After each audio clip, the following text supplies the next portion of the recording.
दोस्तों, आज हम लोग बात करेंगे क्लास 10 इतिहास भारत में राष्ट्रवाद। पढ़ेंगे जालियांवाला बाग हत्याकांड के बारे में। जालियांवाला बाग हत्याकांड 13 अप्रैल 1919 ईस्वी को पंजाब के अमृतसर में घटा था। यह जो घटना घटा था दोस्तों, यह पंजाब के अमृतसर है, वहीं पर यह कहाँ है, जालियांवाला एक बाग है, उसी में यह घटना घटा था। 6 अप्रैल के देशवासियों हड़ताल के बाद, जिसे कि देखिए दोस्तों, यह 6 अप्रैल को देशवासी क्या किए थे, हड़ताल किए थे। रीजन क्या था? मेन था जालियांवाला बाग घटना होने का मेन जो रीजन था वह अंग्रेज सरकार द्वारा रॉलेट एक्ट जो कानून लाया था, जिसके तहत लेके सगरों लोग क्या कर रहे थे, आंदोलन कर रहे थे। रॉलेट एक्ट ऐसा कानून था जिसको शक के आधार पर किसी भी व्यक्ति को कहीं भी क्या कर लिया जाता, गिरफ्तार कर लिया जाता था। जिसको अगर सरकार को शक लगता था उसको क्या करता था, बंद करके उस पर मुकदमा चलाया जाता था, और उसमें नहीं कोई अपील, न कोई दलील, न कोई वकील था। जैसे मन तैसे अंग्रेज सरकार का कर रहा था, इसको दमन कर रहा था, कोई सुनवाई नहीं था। जिसके तहत लेके लोग में बहुत ज्यादा क्या हुआ, आक्रोश हुआ, और 6 अप्रैल के देशव्यापी हड़ताल कर दिए। हड़ताल करने के बाद 9 अप्रैल 1919 को 2 स्थानीय नेता डॉक्टर सत्यपाल और किचलू को गिरफ्तार कर लिया गया। इससे हुआ क्या दोस्तों कि 6 अप्रैल को हड़ताल किया गया था, और 9 अप्रैल को दिन क्या हुआ था, अमृतसर में एक जो भारत के क्रांतिकारी नेता थे सत्यपाल और किचलू, दोनों क्या कर रहे थे, शांतिपूर्ण से क्या कर रहे थे, एक सभा कर रहे थे। उसी सभा में से इन दोनों नेताओं को अंग्रेज क्या कर लिया, कहा कि रॉलेट एक्ट कानून के तहत, रॉलेट एक्ट में था कि कोई भी व्यक्ति को शक के आधार पर कहीं से भी क्या कर लेता था, उठा लेता था, बंद कर देता था। तो रॉलेट एक्ट के तहत सत्यपाल और किचलू के दोनों को क्या कर लिया, गिरफ्तार कर लिया। इसके विरोध में 10 अप्रैल को नगर में हड़ताल रखी गई। 6 अप्रैल को तो देशव्यापी हड़ताल था, फिर क्या हुआ कि 9 अप्रैल को इन लोगों को गिरफ्तार कर लिया गया। तो फिर 10 अप्रैल को फिर पंजाब में क्या किया गया, हड़ताल किया गया। क्यों? क्योंकि सत्यपाल और जो किचलू थे क्या हो गए थे, गिरफ्तार हो गए थे, जिसके लिए लेके क्या किया गया था, हड़ताल किया गया था। सरकार ने दमनकारी कार्रवाई करते हुए पूरे पंजाब में 11 अप्रैल को सैनिक शासन लागू कर दिया। अब सरकार देखा कि अब आंदोलन थम नहीं रहा था, आंदोलन पे जिसे रॉलेट एक्ट कानून बनल था कि शक के आधार पर किसी को क्या करना, गिरफ्तार करना। तो सत्यपाल और किचलू दोनों का क्या कर लिया था, गिरफ्तार कर लिया था। और इन लोग के गिरफ्तार होने के कारण जो वहां के लोगों में क्या हो गया, आक्रोश हो गया। आक्रोश होने के कारण 9 को इन लोग का गिरफ्तार किया गया, 10 को हड़ताल बोला गया। 10 के हड़ताल बोला के पूरा क्या कर दिया गया, हड़ताल कर दिया गया। 11 को अंग्रेज सरकार का किया, 11 तारीख को पूरे पंजाब में सैनिक शासन लागू कर 144 लागू कर दिया, जिसके तहत 2 आदमी एक जगह, 4 आदमी एक जगह खड़ा होकर बात नहीं कर सकते थे। अगर 4 आदमी से अगर अधिक आदमी अगर आपस में बात करता तो वह क्या हो जाता, धरा के जेल में चल जाता। अब इसको लेकर और जनता में क्या हुआ, आक्रोश बढ़ गया। किसको लेके, जो सैनिक शासन लागू कर दिया, ना पंजाब में कोई आ सकता है, ना पंजाब में कोई क्या कर सकता है, जा सकता है। अब तो वहां और ज्यादा क्या करे, कार्रवाई कर दिया, जिसके कारण पूरे देश में खलबली मच गई। एक तो 9 तारीख को इन लोगों को गिरफ्तार किया गया, 10 की लोग हड़ताल बोले, और 11 तारीख को जो अंग्रेज था वो सैनिक शासन लागू कर दिया। अब सैनिक शासन लागू होने के कारण, नेता गिरफ्तार होने के कारण पूरे देश में खलबली मच गया, पूरे पंजाब में एकदम हाहाकार मच गया। इस बात को लेकर भारतीय जनता में आपस में मिलकर 13 अप्रैल को बैसाखी के दिन जालियांवाला बाग में एक सभा का आयोजन रखा गया था। जिसे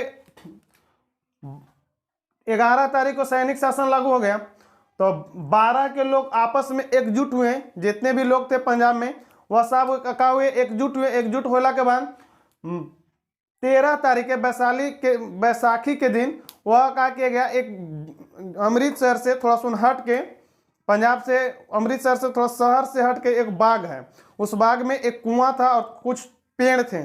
उस बाग में क्या किया गया, एक सभा को बुलाया गया। 13 अप्रैल को बैसाखी के दिन जालियांवाला बाग में एक सभा का आयोजित किया है, जिसमें 20,000 लगभग व्यक्ति शामिल हुए थे। देखिए दोस्तों, एक कहा कि जालियांवाला बाग जो शहर से हट के था, बाग था, और चारों तरफ पेड़ था, ज्यादा पेड़ नहीं था, और गोले गोले घर था, उसके गोले गोले छरदवाली का हुआ था, मारा हुआ था। उसमें 20,000 लोग का हुए शामिल हुए, 20,000 लोग वहां पर उनको का हुआ उस सभा में आयोजित किए गए। लगभग में दोस्तों इससे ज्यादा ही थे ना, 20,000 लोग का हुए शामिल हुए थे। लेकिन अचानक अंग्रेज को प्रधान जनरल डायर ने अपने सैनिक को गोली चलाने को आदेश दे दिया। और जब उस सभा को आयोजित किया गया तो जब सभा को आयोजित किया गया तो अंग्रेज को इस बात को पता लग गया कि जो भारतीय हैं ना क्या कर रहे हैं, सभा कर रहे हैं। वो एक तो 144 पहले से लगा लेता, रॉलेट एक्ट था, दोनों कानून था, 144 से लगा दिया जो ना 4 गो आदमी अगर कहीं खड़ा रहे तो उसको क्या कर लेना, बंद कर लेना। प्लस में रॉलेट एक्ट था, शक के आधार पर क्या करना, बंद करना। तो जब अंग्रेज की इस बात को पता लगा कि बगल में क्या हो रहा है, शहर से कुछ दूरी पे क्या रहा सभा चल रहा है, तो जनरल डायर का किया कि पूरे अपने सैनिक के साथ, कोरोबल के साथ जितने सैनिक थे उस सबको लेके वहां क्या कर गया, पहुंच गया जलियांवाला बाग के गेट के पास। जब गेट जलियांवाला बाग में निकलने और घुसने का एक ही गेट था, तो जब वहां पहुंचा तो वहां अपने उसमें जलियांवाला बाग के पास पहुंच के वहां किसी को क्या किया, पहले गया वहां पर दरवाजा को बंद कर दिया और वहां किसी को यह नहीं सूचना दिया गया कि मैंने चेतावनी नहीं दिया गया, कोई का आगाह नहीं किया गया और क्या किया, आगाह नहीं किया गया। इसके बाद बिना किसी चेतावनी के उसने भीड़ पर अंधाधुंध गोली चलवा दिया। जैसे हुआ दोस्तों कि वहां पर जनरल डायर था, उसको पता लग गया कि जलियांवाला बाग में सभा चल रहा है और सभा चलने के कारण वो वहां अपने बल सैनिक के साथ वहां पहुंचता है ना। और वहां पहुंचने के बाद वह अपने जो पुलिसकर्मी थे, सैनिक थे, उनको आदेश देता है। जो सभा चल रहा था उन लोगों को कोई चेतावनी, कोई आदेश नहीं, अंधाधुंध का करवा दिया, गोली चलवा दिया। अनुमानतः 10 मिनट के अंदर 1600 चक्र गोलियां चलाई गई।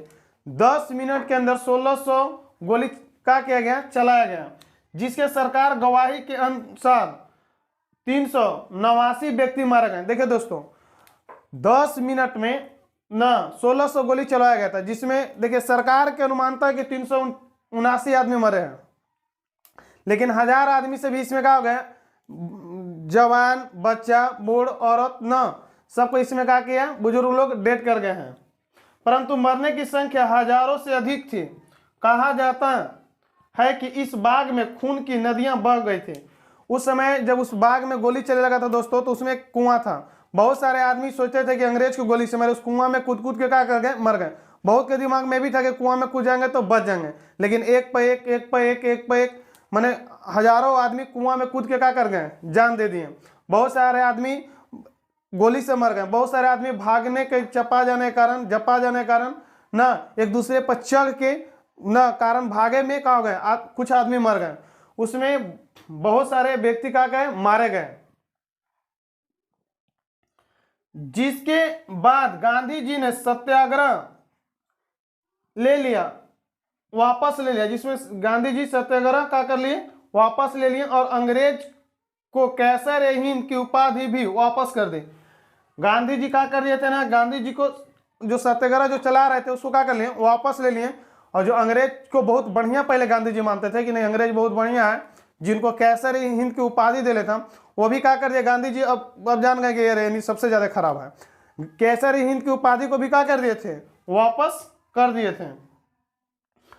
गुरुदेव रविन्द्रनाथ ठाकुर ने भी घटना के विरोध में अपना सर का उपाधि वापस कर दिया।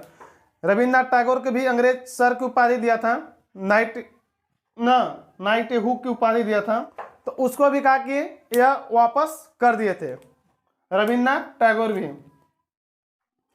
सरकार ने इस घटना की जांच के लिए हंटर कमेटी का गठन किया गया था। फिर इसको जो जलियांवाला बाग हत्याकांड को जांच करने के लिए हंटर कमेटी का क्या किया गया, गठन किया गया। ये कमेटी भी उसी तरह से था, अंग्रेज के था, तो फिर जान ही रहे दोस्तों न्याय उतना पूर्ण रूप से कहाँ होने वाला था, जिसमें जनरल डायर को विदेश में बहुत ज्यादा प्रशंसना किया गया, पुरस्कारित किया गया। जो हत्यारा था उसको भी अंग्रेज का के बहुत ज्यादा वैल्यू दिए, प्रशासन के पुरस्कार दिए।